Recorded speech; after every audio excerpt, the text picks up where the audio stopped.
Good news ಯಾವ ನಮ್ಮ ಅಭಿಮಾನಿಗಳಿಗೆ ಮತ್ತು ಇವರೆಲ್ಲರಿಗೂ ಗುಡ್ ನ್ಯೂಸ್ ಇವತ್ತು ಡಾಲಿ ಅವರು ಮದುವೆ ಆಗ್ತಾ ಇರೋದು. ಬಟ್ ಗುಡ್ ನ್ಯೂಸ್ನ ಚಾನಲ್ಗೆ ನಾನು ಹೇಳ್ತಾ ಇದ್ದೀನಿ, ದಿಸ್ ಈಸ್ ಗುಡ್ ನ್ಯೂಸ್. ಖುಷಿಯಾಗುತ್ತೆ, ಯಾಕಂದರೆ ಧನಂಜಯ್ ಅನ್ನುವಂಥ ಒಬ್ಬ ನಟ ಭಯಂಕರನ ಮದುವೆಯ ಒಂದು ಸಡಗರ. ಆ ಸಡಗರಕ್ಕೆ ಕಾನ್ಸೆಪ್ಟು ಡಿಸೈನು ನಾನು ಮಾಡಿ ಜೊತೆ ಸೇರಿ ಮಾಡಿರುವಂಥ ಈ ಕೆಲಸ ಬಹಳ ಉತ್ತಮವಾಗಿ ಬಂದಿದ್ದಂಥ ಪ್ರಶಂಸೆ ಇದೆ. ಅದೆಲ್ಲವೂ ಸೇರಬೇಕಾಗಿರೋದು ಒಂದು ನಮ್ಮಿಬ್ಬರು ಅನ್ನುವುದಕ್ಕಿಂತ ನಮ್ಮ ಜೊತೆ ದುಡಿದ ಪ್ರತಿಯೊಬ್ಬರಿಗೂ ಸೇರಬೇಕು ಅನ್ನೋದನ್ನು ನಾವು ಹೇಳ್ತೀವಿ. ಆಮೇಲೆ ಇದು ಆ್ಯಕ್ಚುಲಿ ಈವೆಂಟ್ ಓರಿಯೆಂಟೆಡ್ ಕೆಲಸ, ಬಹಳ ಕಷ್ಟದ ಕೆಲಸ ಇದು. ಇದರ ನಿರ್ಮಾಣ, ನಮ್ಮ ಜೊತೆಯಲ್ಲಿ ನೀವು 800ರಿಂದ 900 ಜನ ಕೆಲಸ ಮಾಡ್ತಾರೆ, ಅವರನ್ನು ನಾವೆಲ್ಲ ಹ್ಯಾಂಡ್ಲ್ ಮಾಡಬೇಕು. ಓವರಾಲ್ ಕೆಲಸದ ಪರಿ ಹೇಗಿರುತ್ತೆ ಅಂದರೆ, ಒಬ್ಬ ಚಿಕ್ಕ ಕಾರ್ಪೆಂಟ್ರಿಂದ ಹಿಡಿದು ಒಬ್ಬ ದೊಡ್ಡ ಕಲಾವಿದನವರೆಗೂ ಇಲ್ಲಿ ಕೆಲಸ ನಡೀತಾ ಇರುತ್ತೆ. ಹೌದು, ಇನ್ವಾಲ್ವ್ಮೆಂಟ್ ಇರುತ್ತೆ. ಆಮೇಲೆ ಇದೊಂದು ವೆಡ್ಡಿಂಗ್ ಇಂಡಸ್ಟ್ರಿ, ಇದರಲ್ಲಿ ನಿಜವಾಗಲೂ ತುಂಬ ಜನರಿಗೆ ಉದ್ಯೋಗದ ಅವಕಾಶ ಆಗುತ್ತೆ. ಅದು ಬಹಳ ಇಂಪಾರ್ಟೆಂಟ್ ಆ್ಯಕ್ಚುಲಿ, ಅದೂ ಆಗಿದೆ. ಆಮೇಲೆ ಡಾಲಿಯವರ ಕನಸು ಅದೇ ಇತ್ತು, ಮೈಸೂರಿನಲ್ಲಾಗಬೇಕು, ಮೈಸೂರಿನ ಶೈಲಿಯಲ್ಲಾಗಬೇಕು. ಆಮೇಲೆ ಮೈಸೂರಿನಲ್ಲಿ ಯಾಕಾಗಬೇಕು ಅಂದರೆ, ನಾನು ಹುಟ್ಟಿದ್ದು ಊರು ಅಲ್ಲದೆ ಇರ್ಬೋದು, ಆದರೆ ನಾನು ಅವ್ರ ನಿಜವಾದ ಹುಟ್ಟು ಅಂದರೆ ಕಲಾವಿದನಾಗಿ ಹುಟ್ಟಿರುವಂಥ ಊರು ಇದು. ಟಗರು ಮೂವಿ ಬಂದಾಗ ನಾನು ಡಾಲಿ ಅವರು ಫಸ್ಟ್ ಟೈಮ್ ಇಂಟರ್ವ್ಯೂ ಮಾಡಿದ್ದೆ. ಅವ್ರು ಹೇಳ್ತಾರೆ, TKL ಹೋಟೆಲ್ಲಿ 10/10 ರೂಮಲ್ಲಿ ಇದ್ವಿ, JC ಕಾಲೇಜಲ್ಲಿ ಇಂಜಿನಿಯರಿಂಗ್ ಮಾಡ್ತಾಯಿದ್ವಿ, ಅರಸೀಕೆರೆ ಆದರು, ಮೈಸೂರು ನನಗೆ ಬದುಕು ಕೊಡ್ತಾ ಅಂತ ಹೇಳ್ತಾಯಿದ್ರು.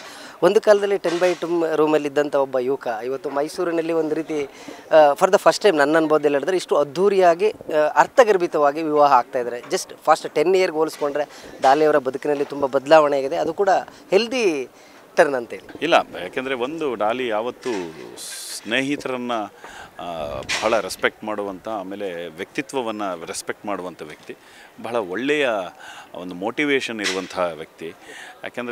ಯಾಕೆ ನೋಡಿ, ಒಬ್ಬರು ನಟರು ಮೊದಲು ಸ್ಟ್ರಗಲ್ ಮಾಡ್ತಾ ಮಾಡ್ತಾ ಮಾಡ್ತಾ ಸುಮಾರು ಸಿನಿಮಾಗಳು ಸೋತ್ವು, ಆದರೆ ಡಾಲಿ ಸೋಲಿಲ್ಲ, ಧನಂಜಯ್ ಸೋಲಿಲ್ಲ. ಮತ್ತೆ ಪ್ರಯತ್ನಪಟ್ಟು ನಟನೆಯಿಂದ ಆಮೇಲೆ ಇನ್ನೊಂದೇನು ಒಳ್ಳೆಯ ವಿಷಯ ಅಂದರೆ, ಒಬ್ಬ ಪ್ರೊಡ್ಯೂಸರ್ ಆಗೋದಿದೆಯಲ್ಲ ನಟ, ಅಂದರೆ ಯಾವ ಥರದ್ದು ಅಂದರೆ, ಹೊಸ ಹುಡುಗರಿಗೆ ಅವಕಾಶ ಕೊಡುವಂಥದ್ದು. ತನ್ನಂತೆ ಕಷ್ಟಪಟ್ಟಂಥ ಹುಡುಗರು ಜೊತೆಯಲ್ಲಿದ್ದಾಗ ಅಂಥವರಿಗೆ ಅವಕಾಶವನ್ನು ನಿರ್ಮಾಣ ಕೊಡುವಂಥ ಶ್ರೀಮಂತಿಕೆ ಇದೆಯಲ್ಲ, ಅದು ಬಹಳ ಒಳ್ಳೆಯ ವಿಷಯ. ಒಬ್ಬ ವ್ಯಕ್ತಿತ್ವ ಒಂದು ವ್ಯಕ್ತಿಯಲ್ಲಿ ಇರಬೇಕಾದಂಥ ವಿಷಯ ಅದು. ಅಂದರೆ ತಾನೂ ಅವಕಾಶವಿಲ್ಲದೇ ಅವಕಾಶವನ್ನು ಪಡ್ಕೊಂಡು ಬಂದಾಗ, ಅವಕಾಶ ಇಲ್ಲದೇ ಇರೋರಿಗೆ ಒಂದು ಅವಕಾಶ ಕೊಡಬೇಕು ಅನ್ನುವಂಥ ಒಂದು ವಿನಯವಂತಿಕೆ, ಒಂದು ಮನೋಭಾವ ಇರುವಂಥ ಒಬ್ಬ ವ್ಯಕ್ತಿತ್ವ. ಈಗಾಗಲೇ ಅವರು 3-4 ಸಿನಿಮಾಗಳು ಮಾಡಿ, ಕೆಲವು ಸೋತಿರ್ಬೋದು, ಕೆಲವು ಗೆದ್ದಿರು. ಆದರೆ ಈ ಸೋಲು ಗೆಲುವಿನ ನಡುವೆ ಈ ಒಂದು ಪಥದಲ್ಲಿ ನಡಿಬೇಕಲ್ಲ. ನಾನು ಇನ್ನೊಬ್ಬರಿಗೆ ಅವಕಾಶ ಇಲ್ಲದೇ ಇರೋರಿಗೆ ಅವಕಾಶ ಕೊಡ್ತಾನೆ, ಚಿತ್ರರಂಗದ ನಂಟಿನೊಂದಿಗೆ ನಾನು ಬದುಕ್ತೀನಿ, ನನ್ನೊಂದಿಗೆ ಇನ್ನೊಂದಿಷ್ಟು ಜನ ಬದುಕಬೇಕು ಅನ್ನುವಂಥ ಶ್ರೀಮಂತಿಕೆ ಡಾಲಿಯಲ್ಲೂ ಇರೋದರಿಂದ ಅದು ಬಹಳ ಒಳ್ಳೆಯ ಗುಣ. ಅದು ಎಲ್ಲ ಕಡೆಯಲ್ಲೂ ಕಾಣಿಸುತ್ತೆ. ಒಬ್ಬ ನಟನಾಗಿ ಕಾಣಿಸೋದು ಒಂದು, ಆದರೆ ಒಬ್ಬ ಮಾನವೀಯ ವ್ಯಕ್ತಿಯಾಗಿ ನೋಡೋದಿದ್ರೆ ಡಾಲಿಯಲ್ಲಿ ಅದು ಕಾಣಿಸುತ್ತೆ. ಆಮೇಲೆ ಇವತ್ತಿನ ಮದುವೆನೂ ಅಷ್ಟೇ, ಎಲ್ಲೂ ಕೂಡ ಈಗಾಗಲೇ ಇವ್ರು ಹೇಳಿರ್ತಾರೆ, ಇಲ್ಲಿ ಅಭಿಮಾನಿಗಳಿಗೂ ಅವಕಾಶ ಇದೆ, ಆಮೇಲೆ ಸೆಲೆಬ್ರಿಟಿಗಳು ಅಂದರೆ ಅವಕಾಶ ಇದೆ. ಹಾಗಾಗಿ ಇದೊಂಥರ ಹಬ್ಬ ಅಂತ ಹೇಳ್ಬೋದು. ಆ ಹಬ್ಬದ ವಾತಾವರಣ ಇಲ್ಲಿದೆ. ಆ ಮದುವೆಯ ಸಡಗರ ಎಲ್ಲರೂ ಆನಂದಿಸೋಣ ಅನ್ನುವಂತಹ, ಎಲ್ಲರೂ ಇದನ್ನು ಸವಿಯೋಣ ಅನ್ನುವಂಥ ಅವರ ಮನೋಭಾವಕ್ಕೆ ನಿಜವಾಗ್ಲೂ ಹ್ಯಾಟ್ಸ್ ಆಫ್ ಹೇಳೋದು. ನನಗೆ ಇರೋ ಇನ್ಫಾರ್ಮೇಷನ್ ಪ್ರಕಾರ ನಾಳೆ ಫ್ಲೋಟಿಂಗ್ ಜಾಸ್ತಿ ಆಗುತ್ತೆ ಅಂತ ಸಾಕಷ್ಟು ಜನ ನನ್ನ ಕೇಳ್ತಾ ಇದ್ದಾರೆ ಫೋನ್ ಮಾಡಿ. ಧನಂಜಯ ಅವ್ರ ಮದುವೆಗೆ ಕಾಮನ್ ಪೀಪಲ್ ನಾವು ಹೋಗ್ಬೋದಾ, ಎಷ್ಟು ಗೇಟ್ ಇದೆ, ಏನಿದೆ ಅಂತ ಕೇಳ್ತಿದ್ದಾರೆ ಸರ್. ಮೇ ಬಿ ಈಗ ಮೈಸೂರಿನಲ್ಲಿ ನಡೀತಾ ಇರೋದು, ಆಬ್ವಿಯಸ್ಲಿ ಸಿಟಿಲೇ ತುಂಬ ಪಾಪ್ಯುಲೇಷನ್ ಇದೆ. ಕೇಳಿ ಡಾಲಿ ಅವರು ರಂಗಾಯಣದ ನಂಟಿಂದ ಬಂದವರು, ಅವ್ರದ್ದೇ ಆದ ಅಭಿಮಾನಿ ವರ್ಗವನ್ನು ಹೊಂದಿದ್ದಾರೆ.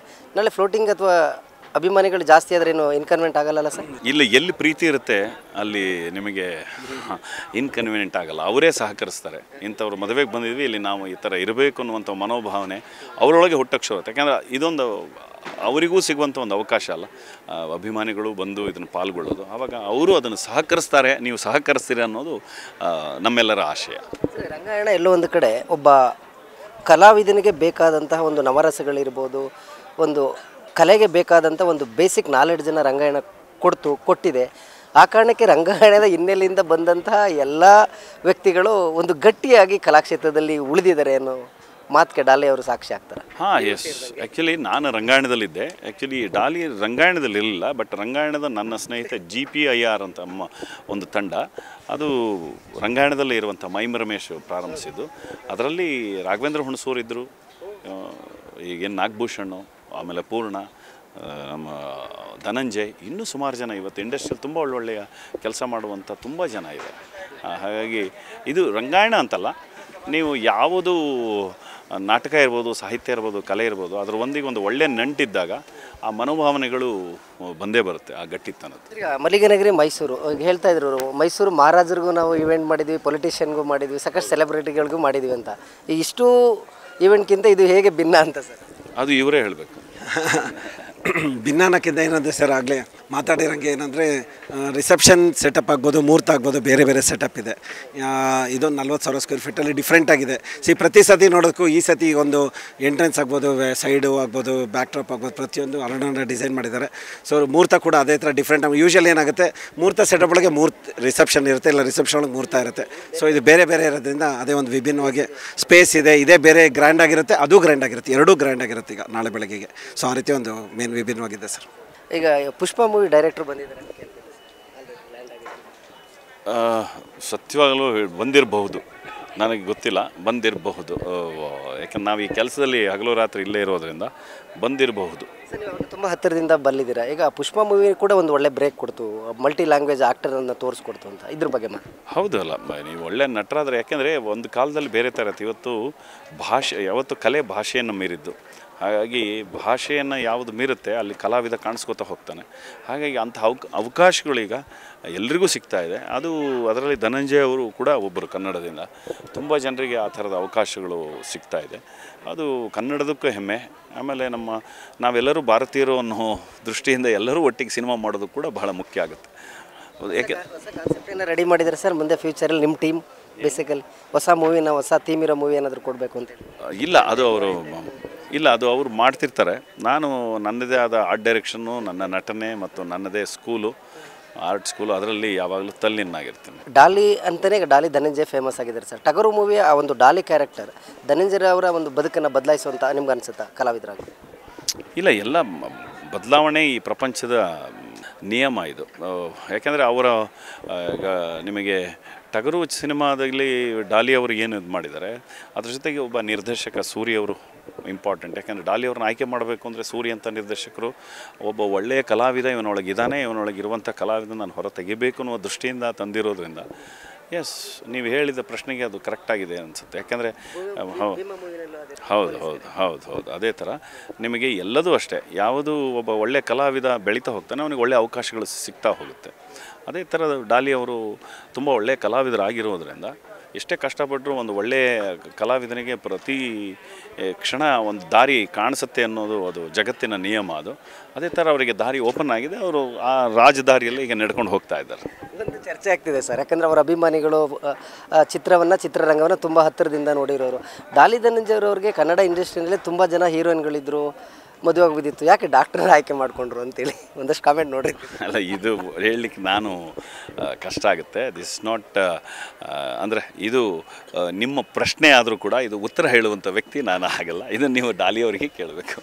ಸರ್, ಅಲ್ಟಿಮೇಟ್ಲಿ ಈ ವೇದಿಕೆಯಲ್ಲಿ ನಿಂತ್ಕೊಂಡು ನಾನು ಹೇಳಿದೆ ಆವಾಗಲೇ 10x10 ರೂಮಲ್ಲಿದ್ದರು ಬಾದಲ್ ನಂಜುಂಡ ಸ್ವಾಮಿ ಅವರು ಇರ್ಬೋದು, ಡಾಲಿ ಅವರು ಇವರೆಲ್ಲ. ಇವತ್ತು ಈ ಒಂದು ಎಕ್ಸಿಬಿಷನ್ ಗ್ರೌಂಡ್ ಅಂತ ಹೇಳಿದ್ರೆ ಲಕ್ಷಾಂತರ ಜನ ಮೂವ್ಮೆಂಟ್ ಮಾಡೋ ಏರಿಯಾದಲ್ಲಿ ತುಂಬ ಸ್ವರ್ಗವನ್ನೇ ಸೃಷ್ಟಿ ಮಾಡಿಕೊಂಡು ಅಭಿಮಾನಿಗಳು, ಹಿತೈಷಿಗಳು, ಗ್ರಾಮಸ್ಥರೆಲ್ಲ ಕರೆದು ಅದ್ದೂರಿಯಾಗಿ ವಿವಾಹ ಆಗ್ತಾಯಿದ್ದಾರೆ. ಅಂದರೆ ಅದೊಂದು ಟ್ಯಾಗ್ಲೈನ್ ಇದೆ, ಬಡವ್ರ ಮಕ್ಕಳು ಬೆಳಿಬೇಕಂತ. ಅಂದರೆ ಬಡವ್ರ ಮಕ್ಕಳು ಇಲ್ಲಿವರೆಗೆ ಬೆಳೀರಿ ಅಂತ ಮೆಸೇಜ್ ಪಾಸ್ ಮಾಡುತ್ತಾ ಈ ಒಂದು ವಿವಾಹ ಅಂತೇಳಿ. ಅಲ್ಲ, ನಿಮಗೊಂದು ಬೆಸ್ಟ್ ಎಕ್ಸಾಂಪಲ್ ಹೇಳ್ತೀನಿ. ನಾವು ಇವತ್ತಿಲ್ಲಿ ಪ್ಲ್ಯಾಟ್ಫಾರ್ಮ್ ಹಾಕ್ಬೇಕಾದ್ರೆ ಒಬ್ಬ ಹುಡುಗ ಕೆಲಸ ನನ್ನನ್ನು ಅವಾಗ ಅಣ್ಣ ನಿಮ್ದೊಂದು ಫೋಟೋ ಹೊಡ್ಸ್ಕೊಂಡು ಅದೆಲ್ಲ ಆದಮೇಲೆ ಲಾಸ್ಟಲ್ಲಿ ಅಣ್ಣ ಏನೇ ಆಗಲಣ್ಣ ನಮ್ಮ ಬಡವ್ರ ಹುಡುಗ ಶ್ರೀಮಂತವಾಗಿ ಮದುವೆ ಆಗ್ತಿದ್ದಲ್ಲಿ ನಂಗೆ ಭಾಳ ಖುಷಿ ಆಯ್ತದೆ ಕಣಣ್ಣ ಅಂತ ಒಬ್ಬ ಇಲ್ಲೇ ಕೂಲಿ ಕೆಲಸ ಮಾಡುವಂಥ ಒಬ್ಬ ವ್ಯಕ್ತಿ ಹೇಳಿದ್ದಿದೆಯಲ್ಲ, ಅದು ಅವನೊಳಗಿರುವಂಥ ಒಂದು ಖುಷಿನೂ ಹೌದು.